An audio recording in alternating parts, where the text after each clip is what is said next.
신약 성경 176쪽쯤에 있습니다. 요한복음 17장 1절에서 5절의 말씀을 받들어 읽겠습니다. 예수께서 이 말씀을 하시고 눈을 들어 하늘을 우러러 이르시되 아버지여 때가 이르렀사오니 아들을 영화롭게 하사 아들로 아버지를 영화롭게 하게 하옵소서. 아버지께서 아들에게 주신 모든 사람에게 영생을 주게 하시려고 만민을 다스리는 권세를 아들에게 주셨음이로소이다. 영생은 곧 유일하신 참 하나님과 그가 보내신 자 예수 그리스도를 아는 것이니이다. 아버지께서 내게 하라고 주신 일을 내가 이루어 아버지를 이 세상에서 영화롭게 하였사오니 아버지여 창세전에 내가 아버지와 함께 가졌던 영화로서 지금도 아버지와 함께 나를 영화롭게 하옵소서. 아멘. 요한복음 17장은 주께서 잡히시던 밤에 아마 식사를 마치시고 마지막으로 제자들 앞에서 하나님께 드린 기도로 추측되고 있습니다. 예수님께서는 당신이 오셔서 하신 일을 영광으로 고백하시고 예수를 보내어 하나님 아버지께서 누구신지 무엇을 하려고 하시는지도 영광이라고 선언하며, 그리고 이런 일들은 우리 오늘 본문 3절에 있는 바와 같이 영생은 곧 유일하신 참 하나님과 그가 보내신 자 예수 그리스도를 아는 것이라고 정의한 것 같이 우리를 예수를 알고 하나님을 알게 하는 이해력과 정보가 아니라 혈연관계, 부부관계 같이 관계에 있어서 이렇게 분리될 수 없는 관계를 만들기 위한 것이라 그렇게 선포하십니다. 우리는 하나님을 생각할 때 전지전능하시고 무소불위하시고 거룩하시고 긍휼과 자비가 많으시고 많은 단어들로 개념들로 하나님을 설명하고 이해하려고 애쓰지만 하나님이 우리를 사랑하신다는 사실에 대해서는 그렇게 깊이 이해하지 못하는 것 같습니다. 하나님은 우리를 사랑하셔서 사랑이라는 단어가 그런 것 같이 조건이 없고 그리고 포기가 없는 그 사랑을 우리에게 목적하고 그리고 창조로부터 지금까지 계속하고 궁극적으로 승리케 하실 거라고 그렇게 성경이 증언하고 있습니다. 우리가 하나님의 거룩하심이나 하나님의 전능하심에 대하여 고백을 할 때는 우리에겐 약간의 공포가 있는 것으로 보입니다. 우리가 하나님 앞에 나올 때 그 기도를 하면 우리가 기도를 할 수 있는 조건을 회개를 해야 기도가 시작되는 것은 바로 이 증상입니다. 기도할 자격, 기도의 당위성을 먼저 제시해야 기도가 들린다고 생각하는 것은 성경이 얘기하는 것과 다릅니다. 하나님은 우리가 죄인일 때 그 아들을 보내십니다. 처음 창조 때부터 인간은 하나님의 사랑과 신뢰의 대상, 그래서 그 관계가 기쁨과 감사로 충만한 것으로 의도되었고 예수 안에서 그것을 회복하시며 창조를 완성하신다고 얘기하는 것이 성경의 약속입니다. 우리가 빌립보서 2장 5절 이하에 있는 예수 그리스도의 순환에 대한 바울의 해석을 들으면 예수는 하나님의 영광의 본체시지만 그 지위를 내려놓고 아버지의 뜻을 이루기 위하여 자기를 비우시고 종의 형체를 가지고 사람같이 되셨고 죽기까지 순종하셔서 십자가에 죽으십니다. 그래서 하나님께서는 바로 이런 예수 그리스도의 순환, 그 죽음을 가장 높이 들어올려 하늘에 있는 자들과 땅에 있는 자들과 땅 아래에 있는 자들로 모든 무릎을 그 이름에 꿇게 하시고 예수 그리스도로 말미암아 영광을 받으십니다. 그러니까 지금 요한복음 17장에 나오는 그대로 예수님의 영광은 이 십자가를 지는 성육신과 순환과 십자가의 죽음이 영광이라고 얘기하고, 그 영광은 아버지의 뜻을 이루는 것이 영광이라고 얘기를 합니다. 아버지께서 인류에게 목적하고 계시는 일에 가장 중요하고 가장 힘든 일을 당신에게 맡기신 것이 영광이고, 그리고 하나님이 이런 식으로 우리 자신의 형상으로 만든 인류를 구원하시고 복을 주시기를 기뻐하는 하나님의 영광을 드러낸다고 고백합니다. 이것이 성경이 하고 싶은 얘기입니다. 그러나 우리는 겁냅니다. 우리는 전에도 한번 외웠던 에베소서 1장 3절에서 6절까지 말씀을 보시면 찾아보시고 함께 읽읍시다. 에베소서 1장 3절에서 6절까지 신약성경 310페이지쯤 있습니다. 같이 읽으십시다. 찬송하리로다. 하나님 곧 우리 주 예수 그리스도의 아버지께서 그리스도 안에서 하늘에 속한 모든 신령한 복을 우리에게 주시되 곧 창세전에 그리스도 안에서 우리를 택하사 우리로 사랑 안에서 그 앞에 거룩하고 흠이 없게 하시려고 그 기쁘신 뜻대로 우리를 예정하사 예수 그리스도로 말미암아 자기의 아들들이 되게 하셨으니 이는 그가 사랑하시는 자 안에서 우리에게 거저 주시는 바 그의 은혜의 영광을 찬송하게 하려는 것이라. 여기 보시면 복, 그렇죠? 하늘에 속한 모든 신령한 복을 주려 하시고 사랑 안에서 완벽하게 하시려 하며 기쁘신 뜻이며 사랑하시는 자 안에서 우리에게 거저 주시는 바 그의 은혜의 영광을 찬송하게 하려 합니다. 여기에는 어떤 조건도 그리고 어떤 불안도 어떤 부정적인 것도 들어올 수가 없는 이렇게 천상에 속하고 가장 긍정적이고 적극적인 것들로만 이루어져 우리로 망설이게 하거나 우리로 의심하게 하거나 우리로 걱정하게 하는 요소들이 전혀 없습니다. 이것은 하나님이 우리에 대하여 가지는 작정으로서 우리가 근심하거나 조건을 만족시켜야 되거나 하는 그런 것들이 없는 하나님의 일방적인 약속이고 그래서 우리의 운명인 것입니다. 우리가 이런 문제에 대하여 일종의 공포를 가지는 것은 우리가 하나님을 잘못 생각하기 때문입니다. 우리가 아는 하나님은 이런 어떤 도덕과 윤리의 결정체 같고 그리고 그것을 나머지 한 오락이라도 틀린 것이 있다면 잡아내는 무서운 심판자로 되어 있지, 그 심판이 하나님이 그의 백성에게 요구하는 궁극적 영광을 완성해서야만 끝장을 내겠다라는 표현으로는 이해하지 못하고 있습니다. 대부라는 영화를 보면 여러 번 인용하지만 그 첫 장면이 장의사가 와서 돈 꼴레오네에게 자기 딸을 폭행하여 완전히 얼굴을 망가뜨려서 원상 회복이 되지 않게 된 딸의 복수를 해달라고 합니다. 돈은 얼마든지 드릴 테니 내 딸의 그 원한을 갚아주십시오. 그러자 이제 그 대부인 돈 꼴레오네가 이렇게 얘기한다 그랬죠. 여러분 영화를 보시면 거긴 좀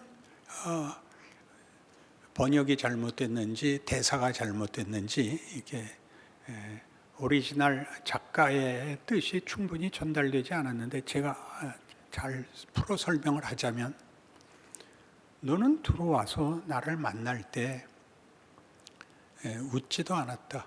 예의를 갖추지도 않았다. 내 입에 입을 맞추지도 않았다. 그리고 내 손자의 나이도 물어보지 않았다. 그리고 돈은 얼마든지 줄 테니까 복수를 해달라고? 너는 나를 뭘로 보냐? 그렇게 시작을 합니다. 갑자기 무슨 괴이한 인용인가? 누가복음 7장입니다. 성경에 고스란히 그 내용이 나와 있어서 우리가 이 시나리오를 볼 수 있습니다.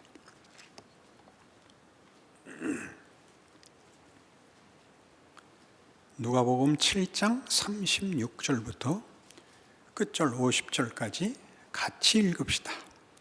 한 바리새인이 예수께 자기와 함께 잡수시기를 청하니 이에 바리새인의 집에 들어가 앉으셨을 때에 그 동네에 죄를 지은 한 여자가 있어 예수께서 바리새인의 집에 앉아 계심을 알고 향유 담은 옥합을 가지고 와서 예수의 뒤로 그 발 곁에 서서 울며 눈물로 그 발을 적시고 자기 머리털로 닦고 그 발에 입 맞추고 향유를 부으니 예수를 청한 바리새인이 그것을 보고 마음에 이르되 이 사람이 만일 선지자라면 자기를 만지는 이 여자가 누구며 어떠한 자 곧 죄인인 줄을 알았으리라 하거늘 예수께서 대답하여 이르시되 시몬아 내가 네게 이를 말이 있다 하시니 그가 이르되 선생님 말씀하소서.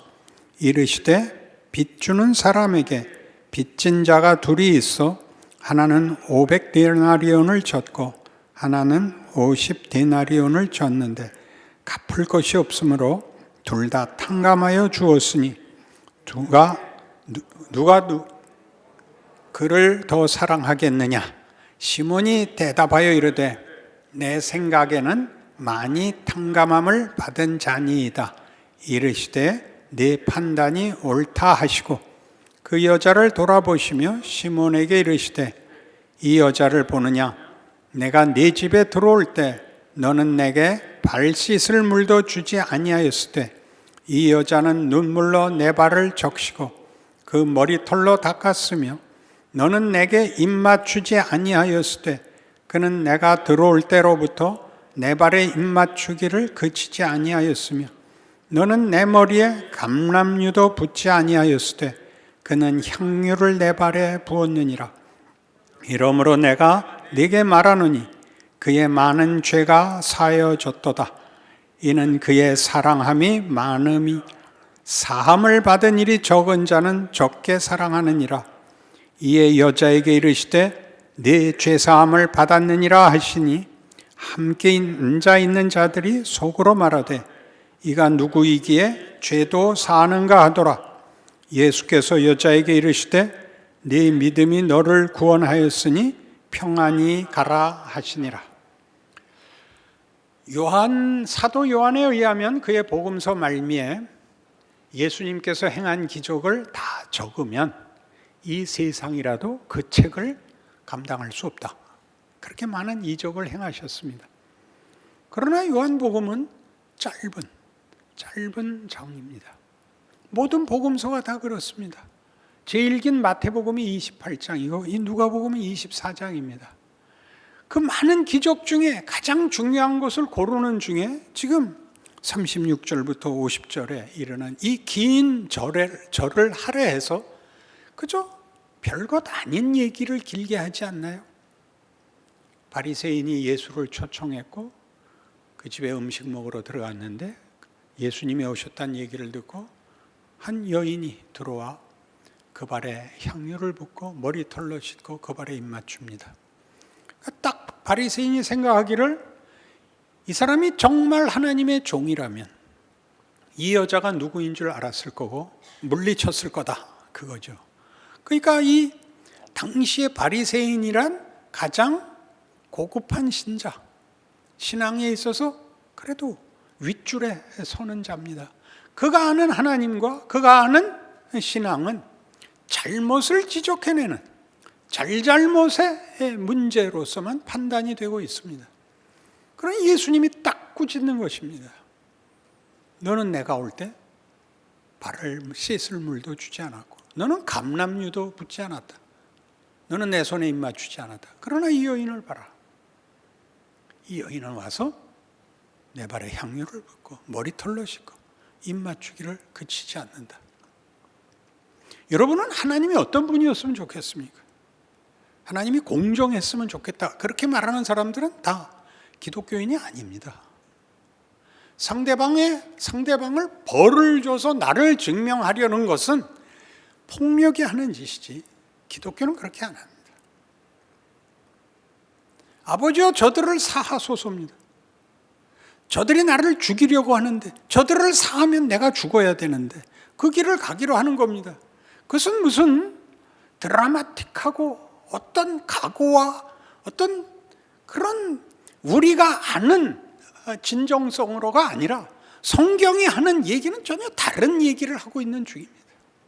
여러분들이 기도를 할 때 회개부터 하지 마시고 감사부터 하고 들어오라는 겁니다. 하나님, 내 기도를 들으시는 줄 알고 감사드립니다.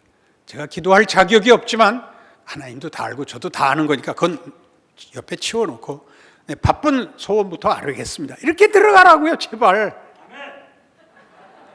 저 새끼 죽여주세요, 저 새끼 나쁜 놈입니다 하지 말고, 하나님 정말 따지지 마시고 말씀대로 내일은 좀 잘 살게 해주십시오. 그리고 너무 힘드니 하나님 좀 봐주세요.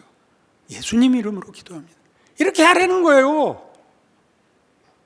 아버지께서 내게 하늘과 땅의 모든 권세를 주셨으니 그러므로 너희는 가서 모든 족속으로 제자를 삼아 성부와 성자와 성령의 이름으로 세례를 주고 내가 네게 분부한 모든 것을 지키게 하라. 그걸 해야 될 거 아니에요. 다르잖아. 죽은 자들은 죽은 자들 보고 장례 치르라 그래라. 너는 나가서 복음을 전해라. 여기 소망이 있다, 여기 기쁨이 있다, 여기 축복이 있다, 괜찮다, 아무것도 안 따진다, 와라.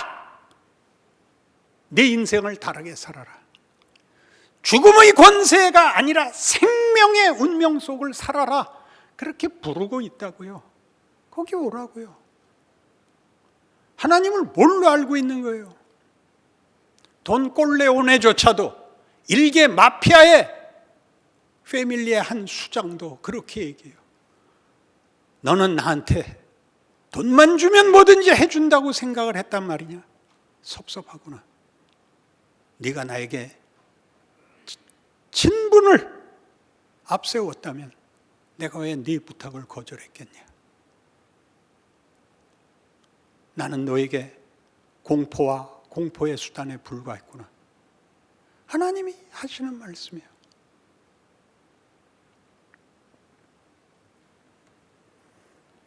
요한복음 15장으로 가시면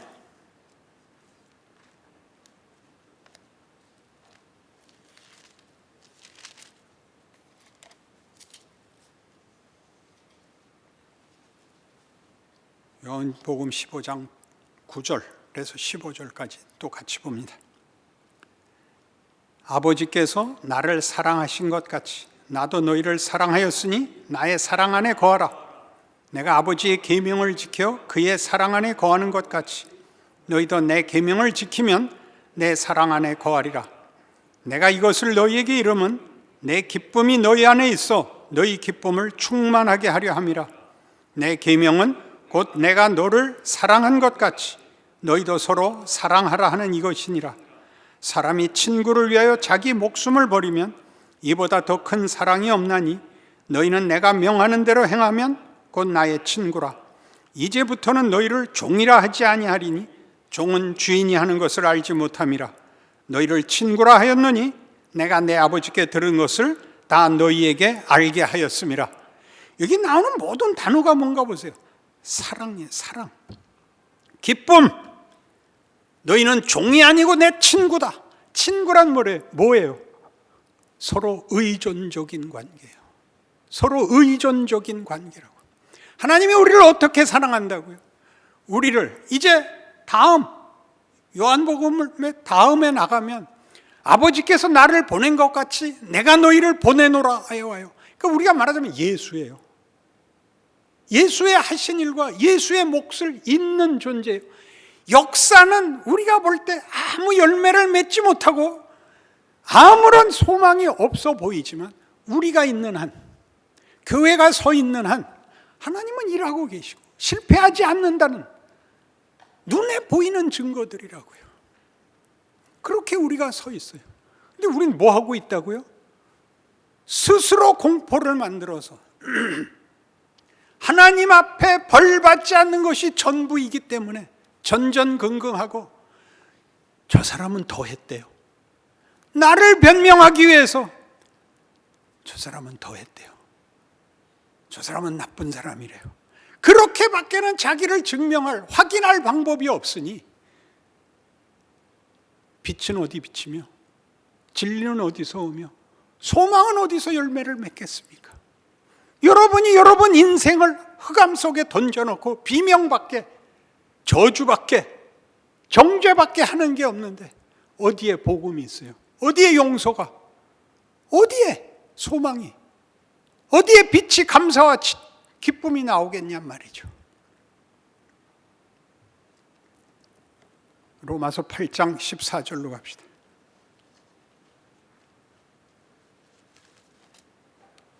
성경에 이토록 많이 나온 선언들을 우리는 왜 우리 삶에 적용하지 못할까요? 로마서 8장 14절. 무릇 하나님의 영으로 인도함을 받는 사람은 곧 하나님의 아들이라. 15절 같이 봐요.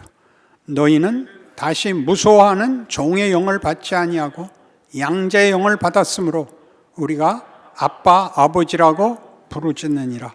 성령이 친히 우리의 영과 더불어 우리가 하나님의 자녀인 것을 증언하시나니 자녀이면 또한 상속자 곧 하나님의 상속자요 그리스도와 함께한 상속자니 우리가 그와 함께 영광을 받기 위하여 고난도 함께 받아야 할 것이니라. 혈연 관계가 이 성경이 말하는 관계가 성립된, 하나님과의 관계가 성립된 존재들은 법으로 판단하지 않습니다. 여긴 사랑으로 판단합니다. 관계가 성립될 수 없는 세상에서는, 죽음이 전부인 세상에서는 법밖에는 무엇을 판단할 근거가 성립할 수가 없습니다. 거긴 용서도 있을 수 없고 거기에는 사실 회개도 존재하지 않습니다. 회개는 회복, 다시 새로워질 수 있어야 되는데 세상은 후회가 끝입니다. 여러분의 회개가 후회가 되는 것이 아니라 여러분의 회개가 부활이 되는 회개가 되고 그래서 더 나은 데로 갈 수 있다고 믿는 내일이 되는 그런 기도를 올리시고 그런 존재인 줄 알아야 됩니다. 우리는 정체성에 있어서, 운명에 있어서, 하나님과의 관계에 있어서 그 무엇으로도 방해받지 않는